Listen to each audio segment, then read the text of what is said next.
Your inspiration station, Worship 94.5 FM. Your man RoJay holding it down for you, always checking in with some of our favorite artists around here, especially when they got a song that just speaks to you.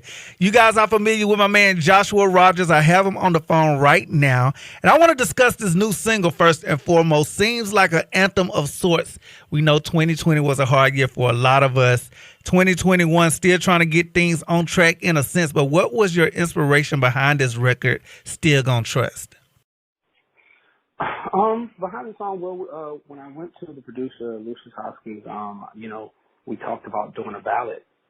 And, the utmost thing that we wanted to achieve with it was, as you said, this year has been a lot for a lot of people. And so we wanted to, just kind of give people a beam of hope, reassure them and encourage them and let them know, of course, we made it this far because of God, and that's going to take God to continue to get us through it. And, a lot of people, I know, well, just for myself, I felt like that was one of the things that God was drilling to me, how to trust Him. There were so many things that happened. I had no idea how I was going to get through it, but I had to trust God. And I believe that if I trust God, He was going to bring me through it. And, of course, that is what He did. And I believe that that's what He's drilling to the rest of the world as well. And so that's really what we wanted to convey. Now, I know there had to have been something that you learned about yourself that has not been revealed while working on previous projects. So is there something in particular that you learned about yourself while recording the song? Yeah, absolutely. Number one, I did not realize how much of a control freak I am. I definitely am not one that's, really comfortable in situations where I don't feel like I can, I know where the exit door is, and, I have control in resolving it. And so with that being the case, God literally had to, sometimes even force me into just relinquishing all control completely to Him, especially when you're in a situation you don't know what's happening or, how this is working out. It's hard to even fathom how you got there. And, to get to the moment and say, okay, God, this is all in your plan, so I'm gonna just let you, let you do what you do. That was something serious for me, and I'm super grateful for it. God, am I grateful for it? And so, that was a huge lesson for me, and it worked out really well. Well, I for sure can co-sign that because I'm a bit of a control freak as well. I would not admit it to anybody, but I do like to kind of be in control of a lot that's going on in my day-to-day. So this kind of took the footing out from under me, but we're making it work the best way we can, right? So, of course, everyone is familiar with you from Sunday's Best on BET, and you've dropped 2 projects since we met you. What have you learned from the previous projects that you're taking on this journey into your new project that you have coming up for us? For one, I've learned my voice a whole lot more. As I've grown older, my voice has changed a bit. So becoming much more in tune with the parameters and, how my voice stretches and stuff like that. So that's really interesting. Outside of that, just as far as life, it's been that, unexpected things happen. And more than anything, understanding and realizing that, as you grow, you're going to do things differently. It's been interesting, like just hearing that, I always heard people say, once you hit this age, a light bulb's going to come on. And it's like, oh, okay, I wonder exactly what that means. But, as time goes and you get older, I've really started to experience that, even more so than that, just digging deeper into my relationship with God, coming into this, born and bred apostolic, church, was something that was drilled into me from my parents. But when you step out in life and, you're on your own and you're really trusting God for yourself and you're really, walking out in ministry and in life, the relationship with God becomes much more intimate.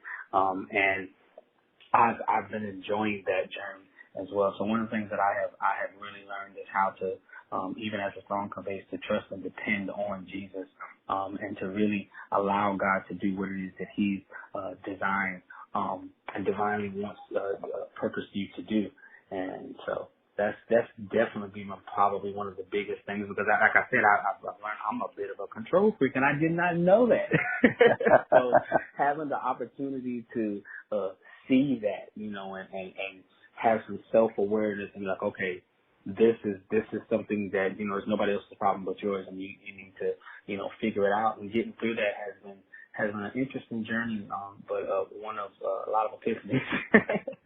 And no secret that once you jump on a platform like this and you're doing gospel at that, there's usually a very heavy microscope that you're placed under. Now, has there been any challenges for you personally? Like, people are real critical of gospel artists, especially young gospel artists trying to navigate through life. So has there been any challenges for you? Yeah, you know, I even confessed to, my manager at one point in time recently that, you know, it's like, okay, you always hear the scripture, you know, where the Bible talks about, you know, your life is no longer your own. You're not been bought with a price. You completely give your life to Jesus, you know. But at some points in my career, I felt like, okay, God, you got it, but then these people got it too. You know, you know, there's nothing at all, you know, left for me to, you know, necessarily control. And some aspects that kind of bothered me. And so, you know, working through that, taking back, you know, the reins of my life, you know, outside of course, what I've given to God. And so, even just learning and realizing, you know, exactly where I want to navigate in life as a man. You know, so many things have happened, you know, even as far as personally with my family. So, working through those things, growing through those things, you know, maturing and, you know, making sure that, you know, you want to do the right thing and making sure that you continue to do the right thing. And so sometimes it can get, especially with all of the voices, you know, of you know, other people and stuff like that, it can get a little fuzzy and foggy sometimes, you know, but to continue to fight for that is something serious. And so that's one of the things that I've been endeavoring on, and I'm just grateful for the fact that I do have some people around me who do really care for me, who do really want to see the best for me, who are, you know, really fighting just as much as I am, you know, for that God has purpose for my life. Now, for the Joshua Rogers fans that are really anticipating a new project, what are we looking like on that front? Well, we're almost halfway done with it, but you know, we're still recording. I'm still taking musical submissions as well. But it's been so fun, and I'm so excited for you guys to hear, you know, what's going to come from this album. You know, I always prided myself in being a well-rounded artist, but this album, you know, it's really going to, you're still going to get that foundational church aspect. You know, I'm always afraid we're going to be, you know, that country church boy, but, you know, expanding the rings a little bit. I've really fallen in love with like that neo-soul type of musicality and vibes and stuff like that. So merging that in with who I am as an artist, really making sure that the messages are extremely uplifting, especially due to the times that we are living in, stuff like that. So, you know, get ready. It's going to be great. We're trying to do some really dope features as well. So it's going to be really dope. I promise you. I'm not going to let you guys down. Well, Joshua, I would like to thank you for checking in with me. Of course, I like to touch base with like all the artists that I play here on the Love Offering, and we're definitely looking forward to your new project. I'm loving the song. I'm loving the message of the song. The vocals are on point. All of that. I appreciate it. I appreciate it so much. Thank you for this opportunity. Well, we'll definitely be looking out for more coming from you this year. Thanks again for taking the time to holler at your boy. I want you guys to check out this new one from my man Joshua Rogers right here on the Love Offering. It's titled Still Gon Trust right here, 94.5 FM.